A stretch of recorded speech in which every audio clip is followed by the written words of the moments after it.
YAHTZEE!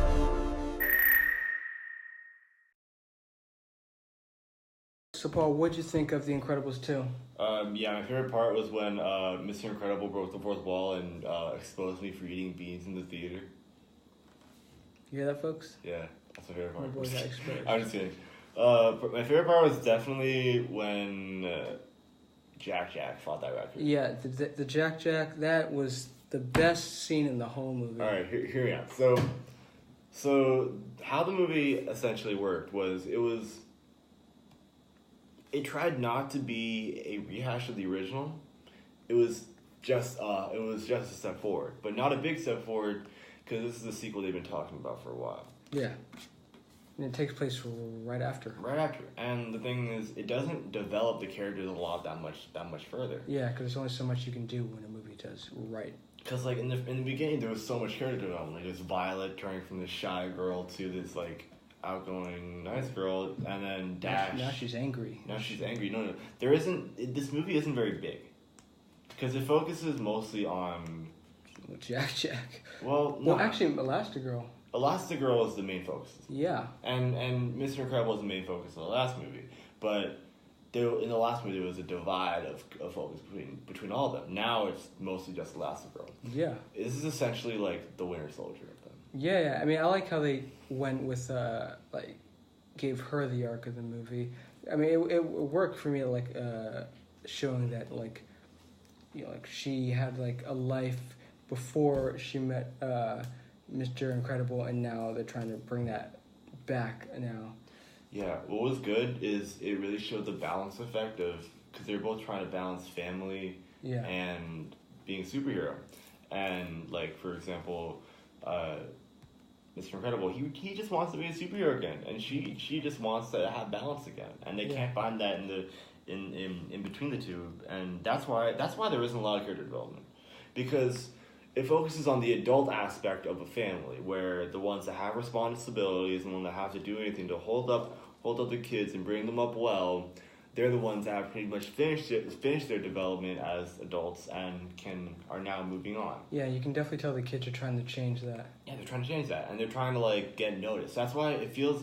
This is one of the off parts of the movie. It feels like Violet's like anger, like her anger just kind of subsides because she kind of just like gets over it. Like after she, is this a spoiler review? Oh yeah, definitely. All right, so she basically like after she finds out that Tony's memory did get wiped, she was pissed for a little bit, but then she just kind of just got over it. Yeah. And like, I guess that's realistic, but she goes from like mopey hating superheroes to all of a sudden let's go save mom and dad. Yeah, I definitely think the part where she like spit out like stuff out of her nose was like that was intense because like she literally almost died, I think. Well, the thing is, like, I think she's really realistic. She's a very, very real, like, awkward teenager. Yeah. But I don't know. I feel like the only character who, like, even Jack had like an arc because he was, getting his power. Let's talk about Jack for a second. Because he's a fucking god. Okay, Jack. Let's talk about his powers. Like, he can fly. He can turn. He can teleport. Become like covered in fire. Covered in fire, turn into a monster, go invisible, go into other dimensions, grow, become very big, which was shocking. Like that, didn't expect that. Laser eyes. Multiply. He's just. Oh, and he can move stuff with his mind. He literally has all the powers of Madara Uchiha from Naruto. He's like a literal fucking god. He's a literal. Once he gets old, do you know what they should do? I think the next Avengers Incredibles movie should take place like in the future. Ooh. Like say like when after the kids have moved out. Let's say like. Actually, not that far in the future. I'd say like when the kids are teenagers, and let's say when Jack is like Violet's age now. Yeah, and maybe the parents are like done. Okay, do it would be dope if Jack was like became like an edgy teenager, and kind of pulls like a Kylo Ren, where he like kind of becomes evil, but like because he's just misunderstood. Oh, yeah. And he's so powerful that, like, no one can stop him, but everyone wants to stop him with love, and he's just like, oh, boy. That would be intense. Dude, yeah, I don't know how the fuck you stop him because You can't. No, there's no way. He like literally is so fucking OP. Yeah. Like the only person who looked like he had a chance was that damn raccoon, which was crazy. Because that raccoon kept going. Like yeah. I can't wait till they release the clip of that scene because that was a golden scene. That was awesome. Also, now let's talk about the elephant in the room, the villain. Yes, Evelyn. That's her name. Evelyn. So, remember in the first one, there was Syndrome. Syndrome was awesome. Fucking awesome. He's probably one of my favorite villains in any movie ever. Yeah. Because he's likable.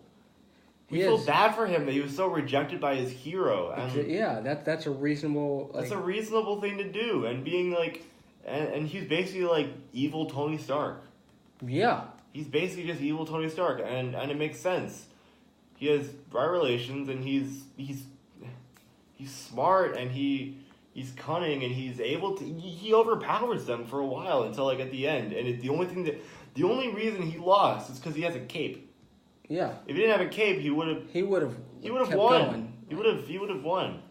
And now the new villain, this girl Evelyn. Like there's a point where I was getting like, it felt like it was getting kind of predictable. It was super predictable. And then like I'm like, watch it be both of them, and then it's like, oh, just her. It was just her. But like her motivation was because like her dad dying because of heroes, but it's like, okay, now that's cliche. But that doesn't make okay.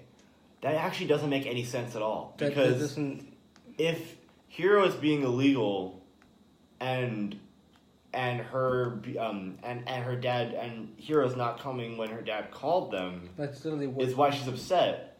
Then why change anything? Exactly. That's what you want. Like that's like they were legal and that's why they didn't come. Like the hell? That's like ordering pancakes and getting upset because there's syrup on them. And then saying, I want to make the world I want pancakes now for good. That doesn't make any sense. Exactly. Her motives just don't make much sense. And she doesn't have a lot of personality. She's kind of just mopey and just there, and she's supposed to be kind of like a reflection of that like stay-at-home mom character that Elastigirl was. Yeah. But it just didn't work. Yeah, I enjoyed her brother more. Her brother, okay. Bob Odenkirk, probably one of my favorite actors ever. The minute I heard his voice, I was like, that is definitely Bob Odenkirk. Yeah, I liked his character. He's fucking awesome. He definitely was like a fanboy type character, which is cool.